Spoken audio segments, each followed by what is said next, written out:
Welcome back, read-along kids, to another read-along adventure. Today's story is called Braids by Robert Munsch, illustrated by Dave Whamond. On Saturday, when Ashley was sitting at the breakfast table, her mother came in and said, "Look at your hair. It's a mess. It needs a few braids." "A few?" yelled Ashley. "You always put a million braids, and you pull on my hair, and it hurts, and it takes all day. No. My hair is okay to just go out and play."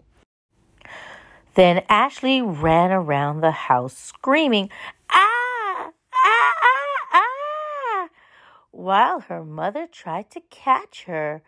After they had gone around the house 17 times, Ashley's mother caught her, sat her on a chair, and started to braid her hair. It took 2 hours because Ashley's mom braided her hair back and forth and back and forth and back and forth and up and down and up and down and up and down and around and around and around and around and around and around. When she was done, Ashley looked in the mirror and said, "Oh, look, it's beautiful. It's wonderful. But it took forever. I wish you didn't like to braid my hair." Ashley went outside and sat down on the front steps. People came by and said, "Hey, Ashley, nice hair." And Ashley didn't say anything. Then Ashley's grandmother came by. She said, "Ashley, what wonderful braids. But why are you so mad?" "It's that mother of mine," said Ashley. "She likes to braid my hair, and it takes all day. Some kids go to the mall. Some kids play games. I just get my hair braided." "Do you know," said her grandmother, "why your mother likes to braid like that?" "No," said Ashley. "She learned it from me," said her grandmother. "When your mom was a little girl, I used to braid her hair all the time. It took all day." "How come you don't braid her hair now?" said Ashley. "Can't catch her," said her grandmother. "Maybe both of us could catch her," said Ashley. "Good idea," said her grandmother. So they went into the house, and Ashley's grandmother said to Ashley's mother, "Look at your hair.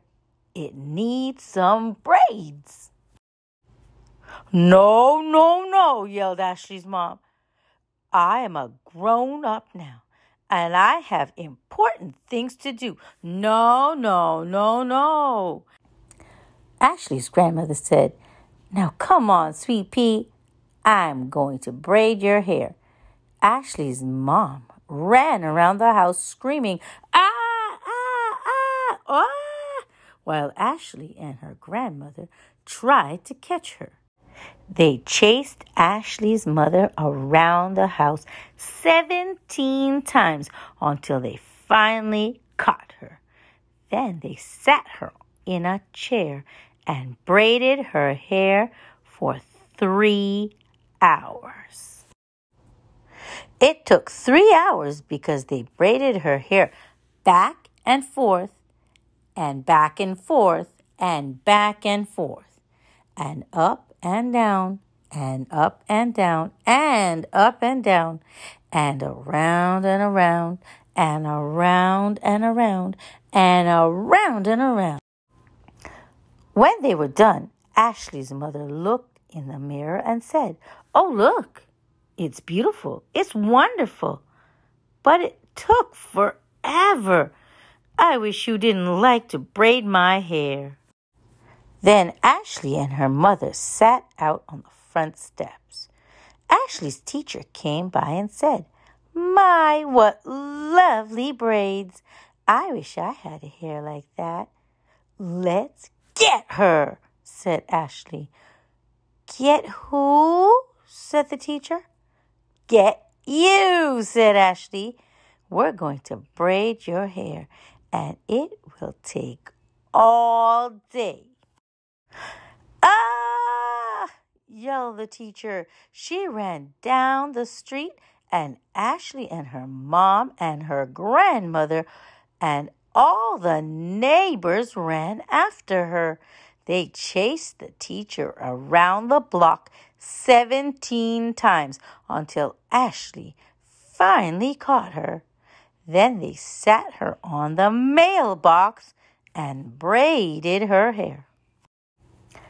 It took 6 hours because they braided it back and forth and back and forth and back and forth and up and down and up and down and up and down and around and around and around and around and around and around. When they were done, the teacher had 1,000 little braids in her hair. She looks sort of like a porcupine. "Looks nice," said Ashley's grandmother. "Looks great," said Ashley's mother. "Wow," said Ashley's teacher. "I'm going to wear these braids to school." And Ashley decided not to tell her teacher that sometimes people just do not look good in braids. The end. I hope you enjoyed our story today, Read Along Kids. Remember to like, share, and subscribe for more great read-along adventures. Until next time, bye-bye.